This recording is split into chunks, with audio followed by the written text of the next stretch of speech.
বলো। নমস্কার বন্ধুরা, আজকে আমি আসছি গঙ্গাসাগরে। কালকে আসছি, গঙ্গাসাগর আমি অনেক ঘুরলাম, দেখলাম।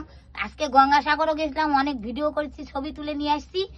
আমার এখানে গঙ্গাসাগর আসে একটা জামা নেওয়ার খুব ইচ্ছা ছিল, আমি দোকান খুঁজে পাচ্ছিলাম না।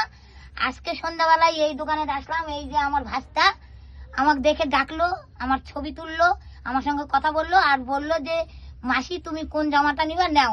আমার এটা পছন্দ হলো। এই দেখো বন্ধুরা, আমি গায়ে দিয়ে আসি, এই জামাটা আমার পছন্দ হলো, আমি নাইটির উপর পরছি, যে তোমাদের দেখাচ্ছি, আমার খুব পছন্দ। আমার এই ভাস্তা বললো যে মাসি তোমার কোনটা পছন্দ নাও, আমার এটা পছন্দ, আমি নিলাম। কালকে সাগরে আবার যাই চান করবো, এই জামাটা পরে আমি দেখাবো। আর বন্ধুরা, তোমাদের আমি বলে গেলাম এই ভাস্তার দোকানে তোমরা সবাই আসো, আর এরকম জামা কাপড় কিনো, আর সুন্দর সুন্দর মাল আছে। আমাকে দেখে খুব পছন্দ লাগলো। হরে কৃষ্ণ।